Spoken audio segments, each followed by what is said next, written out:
এই ইবনে সৌদ 1932 সালের 23 সেপ্টেম্বরে এই আরবের আমাদের মহান সাহাবা একরামের যে মাজার শরীফগুলোতে বুলডোজার মেশিন লাগিয়ে একবারে মাটির সাথে মিশিয়ে দিয়েছে। এটা কি আমরা মেনে নিতে পারি? ইমানদার হিসেবে আমরা কি মেনে নিতে পারি? আজকে এই বাংলাদেশে যখন মাজার শরীফে আক্রমণ হয় আমাদের হৃদয়ে রক্তক্ষরণ হয় না? আমার এই মাজার শরীফে যিনি শুয়ে আছেন তারও তো কিবলা কাবা, যিনি মদিনাতুল মুনাওয়ারার পাশে মহান প্রিয় নবীকে যারা স্বচক্ষে জাগ্রত চক্ষে দেখেছেন, আর আমরা দোয়া করি যে হে রাসূল আপনি আমাদেরকে কি করেন, দেখা দেন। আর ওনারা স্বয়ং দেখে দেখে ইসলাম কবুল করেছেন, ইসলামের কাজ করেছেন, ইসলাম আমাদের কাছে নিয়ে এসেছেন। তাহলে তাদের মাজার শরীফকে যারা ভেঙ্গে চূর্ণ বিচূর্ণ করেছে তাদেরকে কি আমরা মানতে পারি? এই 1932 সালের 23 সেপ্টেম্বরে এই ঘটনাটা ঘটিয়ে আজকে আরব থেকে আমাদের ভাই বোন বা মা বাবারা যখন হজ করে আসে অথবা চাকরি করে আসে বলে কি আরব ভূমিও বলে না, আরবও বলে না, কয় কি সৌদি। আল্লাহর হাবিব সাল্লাল্লাহু আলাইহি ওয়াসাল্লাম বলেছেন এই সৌদ একটা নাপাক শব্দ, এই সৌদ একটা কুফরি শব্দ, এই শব্দটা বলা যায় না। একটা গোত্রের নাম, এই গোত্রের নামে তারা আরব ভূমির নামকরণ করেছে। এই নামকরণ হয়েছে। আজকে যদি বাংলাদেশে শেখের বাংলাদেশ কইতো আমরা কি মানতাম? আওয়ামী লীগের বাংলাদেশ যদি মানছি না আমরা, ঠিক না? এটা যদি বলা হইতো যে এটা শেখ বাংলাদেশ আমরা কি মানতাম? যদিও আমরা তাদেরকে স্বৈরাচার বলি, তারপরেও কি শেখ বাংলাদেশ বলতে আমরা মানতাম? বাংলাদেশ কোনো ইসলামের নিদর্শন নয়, ইসলামের জ্বলন্ত নিদর্শন আল আরব। সেই আরব ভূমিতে আমাদের মাজার শরীফগুলোতে আমাদের মহান মকবুল সাহাবা একরাম নবিয়ানা অনেক নাবিগণের মাজার শরীফ, সেখানে আজকে বুলডোজার মেশিন লাগিয়ে যারা এই কাজটা করেছে তারাই আজকের ওয়াহাবিদের এই সিং, এই নজদ, এই সৌদ, তাদেরকে আমরা কবুল করে নিয়েছি। আজকে আমাদের ভাই বোন, আমাদের ইমানি যত জনতা আছে পৃথিবীতে সবাইকে এখন শোনা যায় বলতে যে এটা কি সৌদি আরব।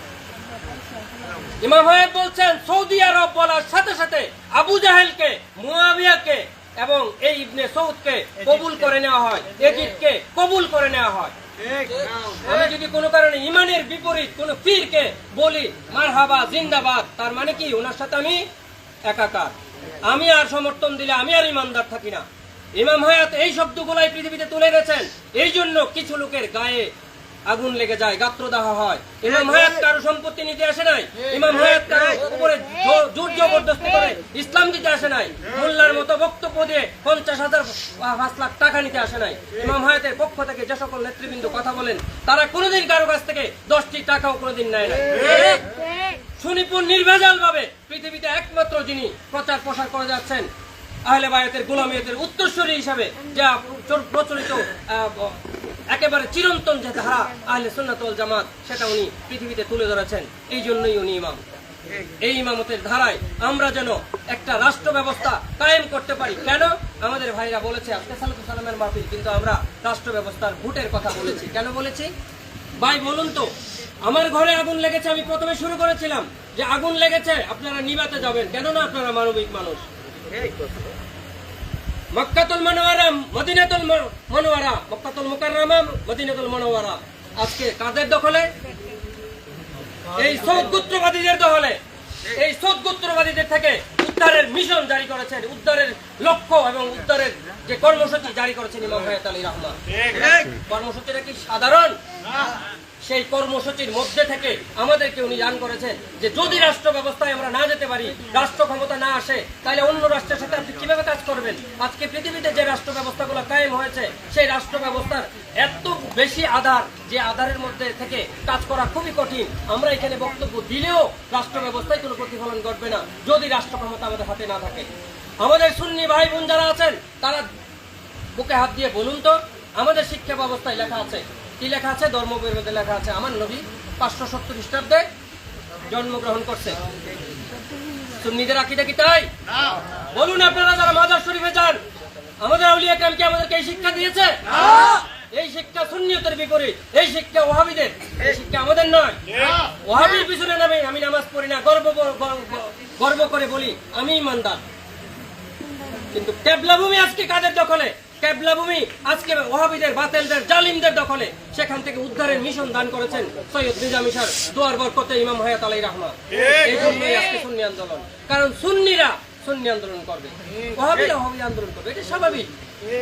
সকল সুন্নিরা যদি আমরা একটা প্ল্যাটফর্মে না আসতে পারি, এই জন্য আমরা কোনো কিছু উদ্ধার করতে পারবো না। সকল সুন্নিদেরকে নিয়ে সুন্নি আন্দোলনের মাধ্যমে একটা রাষ্ট্র, একটা খোলা খেলাফতের রাষ্ট্র ব্যবস্থা, মানবতার রাষ্ট্র, বিশ্ব ব্যবস্থা যদি আমরা কায়েম করতে পারি, আরব ভূমি থেকে যদি ওদেরকে দৌড়াতে না পারি, আরব ভূমি থেকে যদি ওদেরকে উৎখাত করতে না পারি, প্রিয় নবীর কদম মোবারকে কবরে শুয়ে, আমার ভাইয়ের বুকেট বলেছে, কবরে শুয়ে নবীজিকে চিনবো তো দূরের কথা, এই মিশনের সাথে যারা যুক্ত না তারা নবীজিকে দেখতেও পাবে না।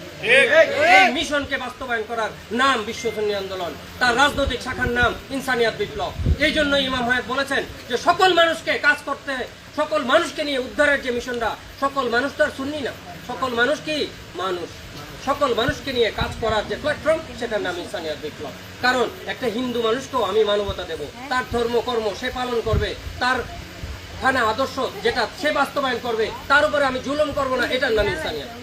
আর সুন্নি আন্দোলন হচ্ছে সকল ইমানি ভাই বোনদেরকে নিয়ে যে প্রিয় নবীর কাফেলায়, প্রিয় নবীর দিকে দাবিত হওয়া, আমরা তখনই সবকিছু উদ্ধার করতে পারবো, তখনই নিজে মুক্ত হবো, অন্যদেরকে মুক্ত করতে পারবো। আমি যদি সেই প্ল্যাটফর্মের মধ্যে সুন্দরভাবে সুগঠিতভাবে কাজ করতে পারি, তাহলেই মানুষ কি হবে, ইনসানিয়াতে আসার সাথে সাথে তখন সে ইসলামের সৌন্দর্য দেখে সেও কি করবে, কলেমাতে চলে আসবে। সেই কলেমার দাওয়াতের মূল কথাটা হচ্ছে ইনসানিয়াত বিপ্লব। আজকে এই ইনসানিয়াতের বিপ্লবের পতাকা তুলে সবাইকে ঐক্যবদ্ধ হয়ে কাজ করার আহ্বান জানিয়ে আমি আমার বক্তব্য শেষ করছি। আসসালামু আলাইকুম ওয়া রাহমাতুল্লাহি ওয়া বারাকাতুহু।